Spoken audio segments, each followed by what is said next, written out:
students, standard 9 subject social science. And if you see in the last video that we have completed chapter number 13. Now you just see that there is a similarity between these two chapters. Chapter number 13 is that India location, geological structure and physiography 1 was there. Now same India chapter number 14, India location, geological structure and physiography 2nd. So now let's explore this chapter. But before explore this chapter, need to understand the word physiography. So what is physiography? The irregular landforms which is on the surface of the height, surface from the height, it means altitude, different landforms.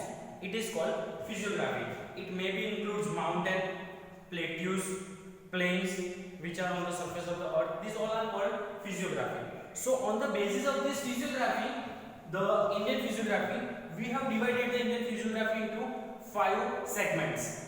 Northern mountainous regions, Great Northern Plain, Peninsular Plateau, the coastal plains and archipelagos. Now students, just see that today it might be possible that we complete only first portion or first segment of the physiography. Now you just see that in this first portions we will be having 3 sub point also. So you must just listen carefully so you can understand the topic well. Now northern mountainous region, it means in India the north side we will be having the mountainous regions. Total the area is covered by the mountain peaks and mountain ranges. Second one is Great Northern Plain. It is located into the area of Uttar Pradesh, Bihar, then Uttarakhand. These are the area we can say Great Northern Plain, and it is the world's most fertile plain. Then Peninsular Plateau. Now first of all we need to understand these two words, Peninsular Plateau. So what is peninsula? Peninsula means that the landmass which is connected by 3-side water. It means 3-side water and 1-side land. It is called peninsula. But here Peninsular Plateau. Plateau means what? A table type of land. It is altitude having the height of less than 900 meter, because more than 900 meter it is considered as a mountain. For example, it is a land surface, and if you find that land area lies such a way, it is called plateaus. But the height is less than 900 meters, so that is why it is called plateau. Otherwise, more than 900 meter it is called mountain. Now fourth number is that coastal plains. It means we know that India has the long maritime boundary from Gujarat to Arunachal Pradesh, or you can say West Bengal. Okay, so total 7,570 km long coastline.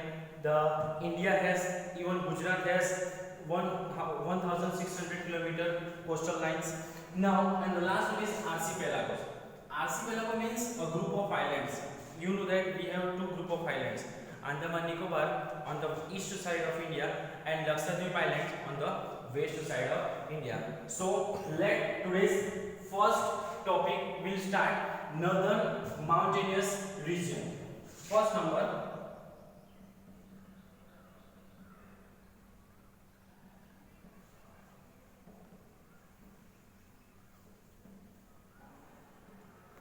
now see this. First of all, Himalayan mountain. We all have heard the name of Himalaya. Sometimes what happened? Some students are considered that Himalaya is only one mountain. No, Himalaya is not a one mountain.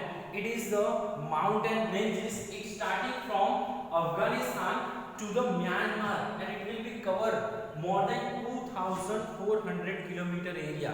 That is why it is called Himalayan system. So that we will write first point about this northern mountain ranges is that Himalayan mountain system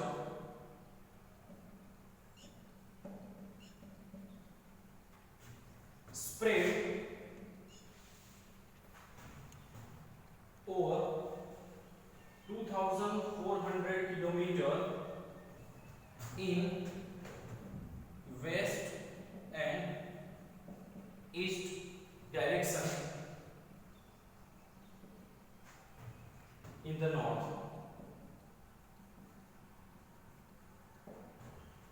Now you just see that Himalayan mountain system, it means it covers the 2,400 kilometer area. It will be starting from the India's neighboring country Afghanistan from west side to the Myanmar to the east.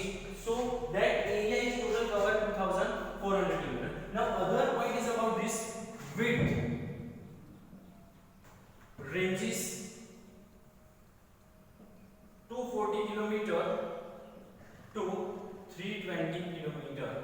It means we can say that this width of Himalayan mountain is covered 240 kilometer to 320 kilometer. First of all we get the length, then we get the width. It means length 2400 kilometer and width is 240 to 320 kilometer. Why it is different? Because in some areas it is taper and in some areas these mountain ranges are exploded, or you can say expanded. So it is 240 kilometer to 320 kilometer. Now another thing is that I have discussed already, Himalaya is not a one or single mountain. Many students are considered Himalaya is a single mountain. No, it is a chain of mountain from west to east. Now where it will be started and where it will be ended? So it will be started from Afghanistan to the west and it extended up to Myanmar in the east side of India. So it is the little information about the northern mountain ranges. Just we talk about the length and width of the Himalayan mountain ranges. Now we will discuss about that. On the basis of this huge physiography of Himalayan mountain system, it is divided into two different parts. One, northern Himalayan region and eastern Himalayan region. So the Himalayan mountain system is divided into two parts, northern Himalayan region and eastern Himalaya. Now students, just see that today we will explain first one only, northern Himalayan region. Now in northern Himalayan region there are three mountain ranges. Three mountain ranges. Now first one, it is called Greater Himalaya.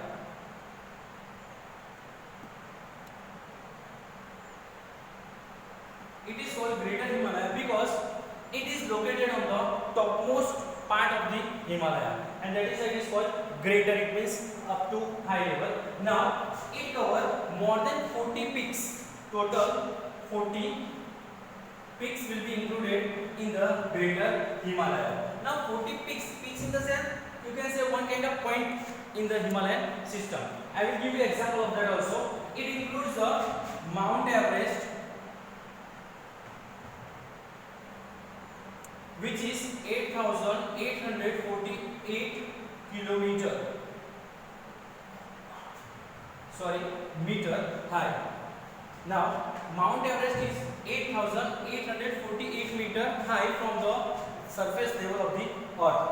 Second one is about that, and first of all we discuss Mount Everest also. First one, it is major part of Mount Everest is in Nepal-China border. It is located on Nepal-China border and it covers the area of India, Nepal, Bhutan, etc. Now second one is Goodwin Austen,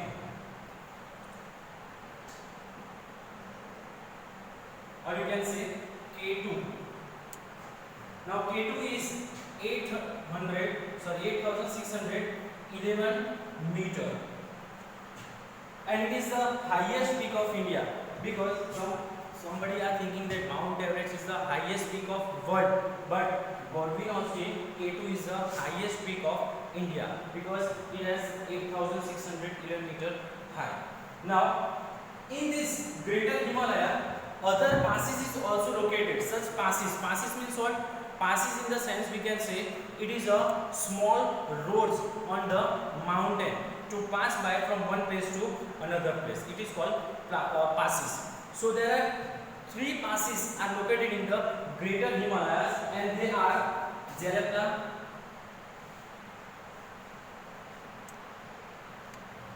then Nathula and Sikila. So these are the three passes which is located in the Godwin Austen, or you can say in Himalayan system. Apart from this, Mansarovar, which is considered the scared holy place in China, is also located in these passes. So here we have completed only first part of northern Himalayan region. Just see that, otherwise I will give the alphabetical order so you can understand easily. There are 3 mountain ranges will be there in the northern mountain region. So I will give you here first alphabetical order A. Now we will discuss about B. Now students, we have completed northern Himalayan region, and in that A part we have completed. Now second number, you can say central Himalaya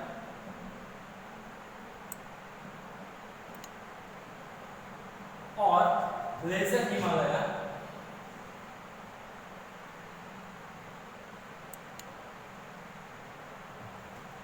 and the width of this part is 80 to 100 kilometer. In the first part we have seen that in greater Himalaya the width is 240 to 320 kilometer, now 80 to 100 kilometer, and in that the area is covered, or mountains are covered here are Pir Panjal, Mahabharat and Nagtiba, etc. is covered in it.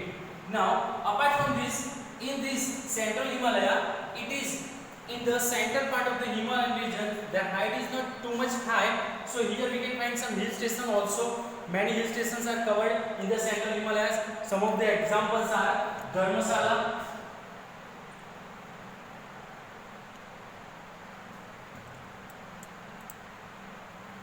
Shimla, Mussoorie,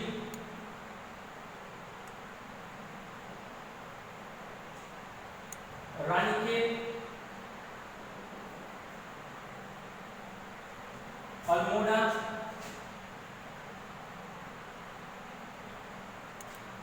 Nainital and Darjeeling. Now you just see that these are the famous hill stations which are located in the central Himalaya or lesser Himalayas. In that first number Dharmasala, it is on the topmost and it is located in Uttarakhand, and here you can find the world's highest altitude one cricket ground also over there in Dharmasala. Apart from this, some of the holy places also located in the central Himalaya like Gangotri, Yamunotri, Badrinath, Kedarnath, Hemkund Sahib, etc. I think so. Badrinath and Kedarnath, the name that you have heard, it is the holy place of Hindus. Many people are visiting that places also. So it is a part. These holy places are the part of central Himalayas. Now students, we have completed in northern mountain Himalayan ranges A and B part. Now we come to the third part. A greater Himalayas, B central Himalayas, and C Shivalik. Now third number is C Shivalik, or you can say outer Himalayas. Now this is spread in the area of 10 to 15 kilometer wide. It means the width of this area is 10 to 15 kilometer, and average height of this area is 1000 meter from the earth's surface. So it is mostly falls in our country. This Himalayan mountain range is Shivalik, 10 to 15 kilometer wide, and average height of this pass is, or you can say this part, is only 1000 meter, and mostly it is located in this. Now in our country it is located. Next one is Dun. Now Dun means in this area generally we can find stones, gravels, pebbles, etc. So it is called Dun. So due to this they have given the name of different Dehradun, Patli Dun and Kothari Dun, etc. So these are the three Dun that is located: Dehradun, second one is Patli Dun, and third one is Kothari Dun. So here we have completed first part, Northern Himalayan region. Now in next video we will talk about the Eastern Himalayas. And apart from this Eastern Himalayas, we will talk about Greater Northern Plain, and if possible we will complete the Peninsular Plateau also. So today we have discussed that India's location, physiographical, geological structure and physiography. Second, in that we talk about that different physiography, definition of physiography, and then we talk about the Northern Himalayan region. I hope that you all will be getting these informations, and further more informations will be provided in the form of worksheet. Thank you, students.